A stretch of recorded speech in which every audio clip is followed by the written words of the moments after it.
The top 10 Cebu Pacific inconvenient truths. Bago tayo batuhin ng mga loyalists ng low-cost carriers, disclaimer lang, Cebu Pacific has every right to impose its policies. Business nila yan. Pero bilang mga pasahero, may karapatan din tayong magsabi kung alin ang legal pero inconvenient. So, here we go. Number 10. The seat roulette. Nag-book kayong pamilya ng 5. Pag check-in ninyo, parang raffle draw. Si Mama nasa row 12. Si Papa nasa row 24. Ang bunso nasa kabilang dulo ng eroplano. Ang tawag nila dyan, assignment of seats. Ang tawag ng pamilya, family separation program. Number 9. The 7-kilo Olympics. May laptop, may charger, may power bank, may 2 dokumento. Biglang overweight. Hindi ka pa nakakaalis ng airport, parang sumali ka na sa weightlifting competition. Number 8. The souvenir penalty. Pag alis mo, isang maleta lang. Pag uwi mo, may danggit, may otap, dried mangoes, ref magnet, pasalubong para sa buong barangay. Biglang kailangan mo nang bumili ng additional baggage. Parang pinaparusahan ka dahil nag-shopping ka sa sariling bansa. Number 7.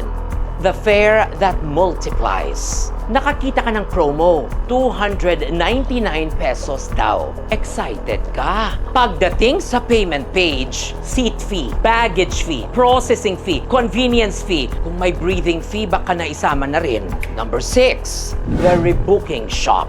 May emergency, may namatay, may nagkasakit, may bagyo. Pagdating sa rebooking screen, mapapatanong ka, mas mura pa yatang bumili ng bagong ticket. Number 5, the boarding gate marathon. First, naka-assign kayo sa gate number 12. Ay hindi, gate number 14 pala. Ay hindi, balik ka sa gate number 7. Parang amazing race ito sa Cebu Pacific. Ang kaibahan lang, ikaw ang contestant at wala kang premyo. Number 4, the travel fund universe. Nag-cancel ang biyahe. Hindi mo makuha agad ang pera. May travel fund. At minsan, pakiramdam mo hindi pera ang hawak mo kundi arcade tokens. Valid lamang sa loob ng sariling ecosystem. Number 3, the flight delay lottery. Alam nating lahat na delays happen. Pero minsan ang nakakainis ay hindi ang delay, kundi ang uncertainty. Yung tipong nakaupo ka sa boarding gate na parang naghihintay ng resulta ng bar exam, walang makapagbibigay ng malinaw na oras. Delayed palagi. Number 2, the one baggage rule. Ito na yata ang paborito ko. May pinili kang 20 kilos baggage allowance. May dala kang 2 bag. 10 kilo bawat isa.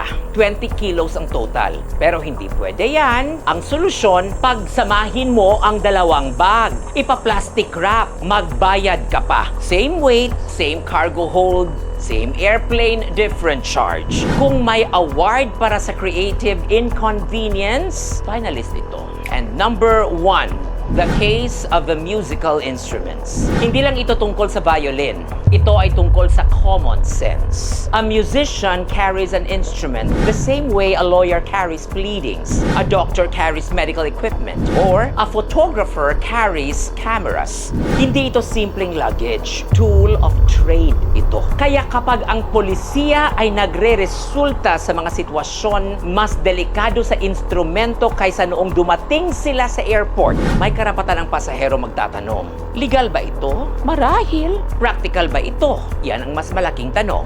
At yan ang dahilan kung bakit nag-viral ang isyong ito. Sa huli, Cebu Pacific remains one of the airlines that made air travel accessible to millions of Filipinos. Pero accessibility should never come at the expense of practicality. Because while Cebu PAC proudly says every Juan flies, more often than not, after experiencing the hassles of some Cebu Pacific flights, many passengers end up saying, every Juan cries. Another day, another regal POV.